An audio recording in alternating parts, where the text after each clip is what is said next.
Vale, vamos a meternos de lleno en esta exploración. Viajamos en el tiempo al Lyon del siglo XVI para desmontar un mito bastante extendido sobre cómo surgió nuestra sociedad moderna. Siempre solemos pensar que cosas como los derechos laborales o las redes de apoyo social nacieron a raíz de grandes e intensos debates teológicos, ¿verdad? Pues la realidad que vamos a ver hoy es muchísimo más fascinante, más cruda y, sobre todo, mucho más terrenal. Fijaos en esta gran pregunta. El punto clave de todo esto, lo que vamos a descubrir aquí, es cómo personas súper pragmáticas, gente de a pie y corriente, crearon los primeros movimientos obreros y la asistencia social moderna usando herramientas puramente laicas. Y ojo, porque lo más fuerte de todo es que lo hicieron esquivando por completo los rígidos dogmas religiosos de la época. Es algo que le da la vuelta por completo a todo lo que creíamos saber sobre el impacto real de la reforma. Sección 1. Ciudad en auge, el Lyon del siglo XVI, o como podríamos llamarla, la ciudad startup de los años 1500. Para ponernos en contexto, imaginad un hub tecnológico y financiero a tope de rendimiento, donde una cantidad de dinero brutal generada por el comercio internacional y la banca chocaba de frente con un caos social absoluto. 60.000. A mediados de siglo, la población de Lyon pegó un subidón impresionante hasta llegar de golpe a los 60.000 habitantes.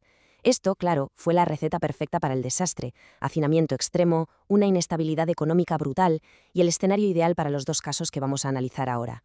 Literalmente, la ciudad crecía a un ritmo que las calles no podían soportar de ninguna manera. Pasamos a los primeros trabajadores tecnológicos, el orgullo de los oficiales impresores. Vamos a colarnos mentalmente en una imprenta renacentista para conocer a estos oficiales, los famosos journeymen. Para que nos entendamos, eran los tech bros de la época. Tipos súper orgullosos, con unas habilidades técnicas increíblemente específicas y un nivel de lectura y escritura rarísimo para aquel entonces. Nosotros realizamos la mayor parte de la impresión. Esta frase lo dice absolutamente todo. Captura a la perfección ese orgullo profesional tremendo que tenían. Se veían a sí mismos como hombres libres dedicados a una vocación noble, casi académica, pero a la vez tenían un cabreo monumental por la enorme brecha económica que les separaba de sus jefes, los maestros y editores, que se estaban forrando mientras ellos se dejaban la espalda en las prensas.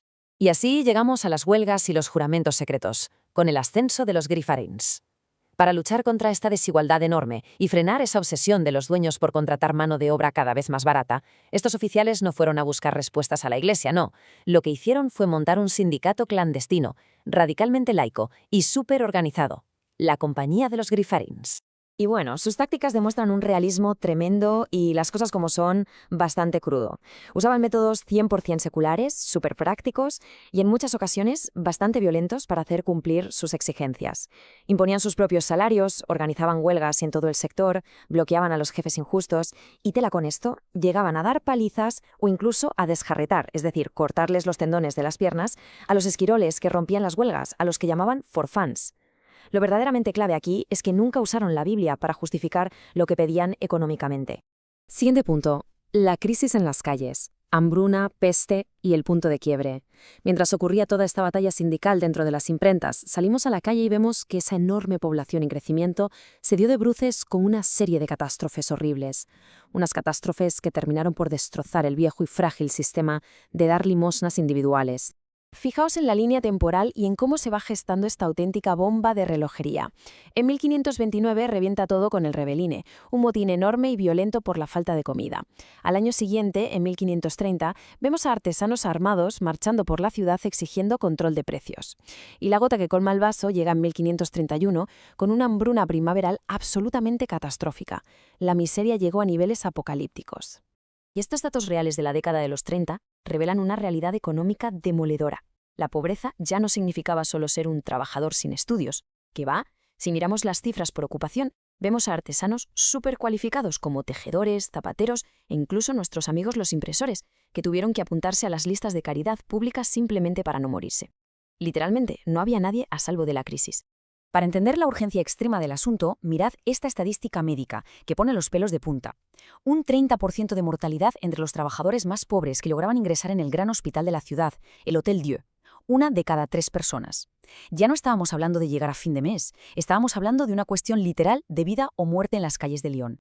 Me muero de hambre. Ese era el grito desgarrador, el eco constante en las calles, que estaban llenas de multitudes desesperadas. Dar unas moneditas en la puerta de casa ya no servía absolutamente para nada. Esta situación tan límite forzó a los ricos de la ciudad a abrir los ojos y darse cuenta de que la caridad esporádica estaba acabada. Se necesitaba una revolución logística a gran escala.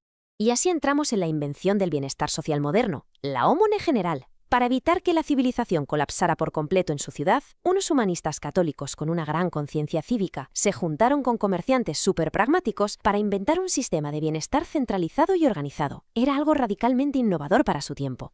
Esta cita me parece espectacular. Un pueblo hambriento no puede temer a la horca. La pronunció Jean de Bussells, un clérigo católico y humanista que fue el motor principal de este proyecto. Su lógica era aplastante y pura sociología moderna.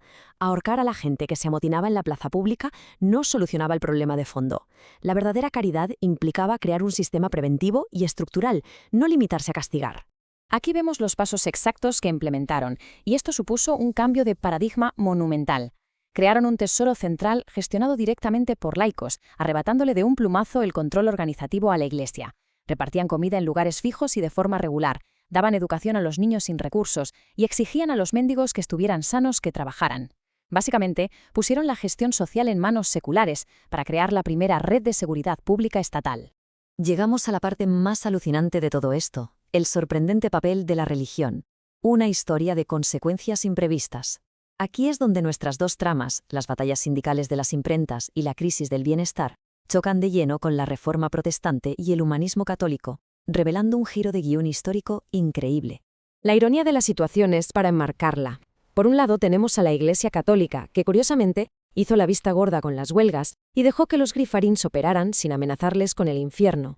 Pero por el otro lado, llegaron los estrictos ministros calvinistas protestantes, investigaron a fondo el sindicato, lo tacharon de monopolio egoísta y amenazaron con excomulgar a los huelguistas. El resultado, que muchísimos impresores que al principio apoyaban a tope la reforma, se volvieron en masa al catolicismo simplemente porque los calvinistas querían cargarse su única herramienta de supervivencia económica.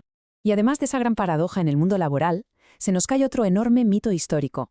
Siempre hemos escuchado que la ética protestante fue un requisito indispensable para inventar el estado del bienestar. Pues la verdad es que no. Como estamos viendo, fueron devotos humanistas católicos en Lyon quienes construyeron el primer sistema secular, laico y masivo de ayuda, impulsados por pura compasión cívica y eficiencia organizativa, sin necesitar en absoluto de la teología protestante. Ver cómo esta gente del siglo XVI, desde trabajadores de a pie hasta humanistas, apartó los dogmas y simplificó sus estructuras para sobrevivir a los cambios radicales, nos deja una reflexión importantísima. A medida que en nuestra sociedad actual intentamos equilibrar la innovación económica, las disrupciones tecnológicas y el bienestar social, ¿nuestras soluciones modernas están verdaderamente impulsadas por lo que funciona en la práctica o nos estamos dejando nublar por dogmas ideológicos? Es una pregunta fantástica para llevarnos a casa. Muchísimas gracias por acompañarnos en esta exploración.